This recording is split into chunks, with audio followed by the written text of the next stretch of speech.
সমগ্ৰ অসমৰ যিমান সিন্ডিকেট চলে সকলোৰে মূল নায়ক অসমৰ মুখ্যমন্ত্ৰী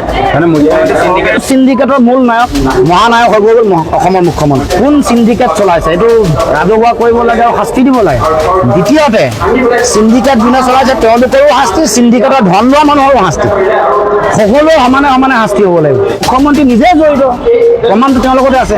মুখ্যমন্ত্ৰী নিজৰ লগতে আছে কোনে কোনে কালেকশ্যন পায়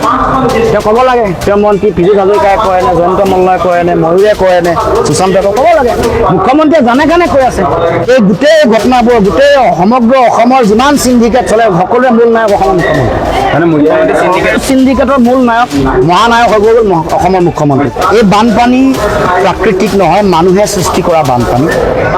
এই বানপানীৰ লগত কয়লাৰ অবৈধ খনন আৰু সৰবৰাহ বালি শিল খনন আৰু সৰবৰাহ সিন্ডিকেট মাটিৰ খনন আৰু চৰকাৰে নিজে কোৱা চৰকাৰে কৈছে চৰকাৰৰ তেওঁলোকৰ যিটো গভৰ্ণমেণ্টৰ ষ্টেট ফৰেষ্ট যিটো ৰিপৰ্ট আছে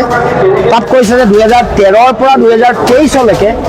397.88 বৰ্গ কিলোমিটাৰ গছ নাগালেণ্ডত কাটি তহিলং কৰি দিয়া হৈছে যি অঞ্চল অসমৰ সীমান্তত এই বিহুবৰ অঞ্চলত য'ত আগতে কেঁচাৰ মেচিন আছিলে 138টা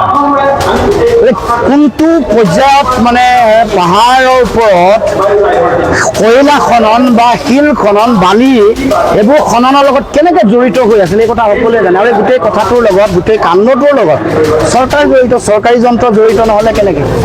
চৰকাৰৰ দায়িত্ব যে এই ধ্বংসলীলাৰ লগত জড়িত কোন সিন্ডিকেট চলাইছে এইটো ৰাজহুৱা কৰিব লাগে আৰু শাস্তি দিব লাগে দ্বিতীয়তে সিন্ডিকেট যোনে চলাইছে তেওঁলোকৰো শাস্তি সিন্ডিকেটৰ ধন লোৱা মানুহৰো শাস্তি সকলোৱে সমানে সমানে শাস্তি হ'ব লাগিব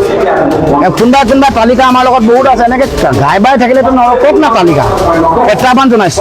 কোন কোন আছে তালিকা কওক কোন আছে কোনে কিমান লৈছিলে কাৰ গাড়ী চলে কোনে চলায় কোনে কিমান ধন সংগ্ৰহ কৰে প্ৰতি গাড়ীত কিমান ধন সংগ্ৰহ চব কওক আমি ক'বলৈ কৈছোঁ কাৰণ ইয়াত যিবোৰ মানুহে ধন লৈ মানে সিন্ডিকেট চলালে ধনী হ'ল ভয়ংকৰ বানপানী হ'লে এইবোৰ মানুহৰ ঘৰো উৰি যাব মৰি যাব পাৰে তেওঁলোককো নিষ্ঠাৰ নিদিয়ে প্ৰকৃতিয়ে আৰু আমাৰ বিড়ম্বনা এইটোৱে যে যিবোৰ এই ধ্বংসলীলা চলালে ধনী হ'ল তেওঁলোকে আকৌ আহি বানপানীৰ দিনত তেওঁলোকে হাইতে বিলাই আছে ইয়াতকৈ দুখ লগা দুৰ্ভাগ্যজনক কথা থাকিব পাৰে সেইকাৰণে যিসকলে কৈ আছে যে আমাৰ লগত লিষ্ট আছে আমুক তামুক ৰাজহুৱা কৰিবলৈ কৈছে এইটো অকল তেওঁলোকৰ কাৰণে দুজনমান মানুহৰ কাৰণে নহয় আপোনাৰ মোৰ নিচিনা সাধাৰণ জনগণৰ লক্ষ লক্ষ 5 লাখ মানুহ আক্ৰান্ত হৈছে অকল 5 লাখেতো নহয় ভৱিষ্যতে আৰু ভয়ংকৰ হ'ব আৰু বৃহৎ নদীমান বনি আছে এইবোৰ ভাঙিবলৈতো আছে এতিয়া 3 কোটি 3.5 কোটি মানুহৰ ভৱিষ্যতক লৈ খেলা নকৰিব এতিয়া আৰম্ভণি সকলো কথা ৰাইজক জনক জলজল পটপটকে আৰু ব্যৱস্থা গ্ৰহণ কৰক আৰু পৰৱৰ্তী দিনৰ সময়ত যাতে এই বানপানীৰ ভয়াৱহতা নাহে তাৰ কাৰণে প্ৰিকশ্যনেৰী মেজাৰ আগতীয়াকৈ প্ৰতিষেধকমূলক যিটো ব্যৱস্থা ল'ব লাগে আগতীয়াকৈ যিটো ব্যৱস্থা ল'ব লাগে এই ব্যৱস্থা ল'বলৈ আমি চৰকাৰক আহ্বান কৰিম আমাৰ কাষত চলি থকাব অবৈধ নাছিলে নেকি কন্যাকলে নগাপাহাৰ নাযাব নাই ইয়াতে আমাৰ অসমৰ ভিতৰত কৰি থকাব যিবোৰ এতিয়া কেঁচা মেচিন পাৰ কৰিলে এইবোৰ অবৈধ নাছিলে নেকি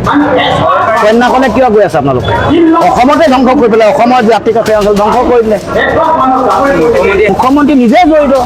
প্ৰমাণটো তেওঁৰ লগতে আছে মুখ্যমন্ত্ৰী নিজৰ লগতে আছে কোনে কোনে কালেকশ্যন পায় তেওঁ ক'ব লাগে তেওঁ মন্ত্ৰী পীযুষ হাজৰিকাই কয় নে জয়ন্ত মল্লই কয় নে ময়ূৰে কয় নে সুশান্ত ক'ব লাগে মুখ্যমন্ত্ৰীয়ে জানে কাৰণে কৈ আছে মুখ্যমন্ত্ৰীয়ে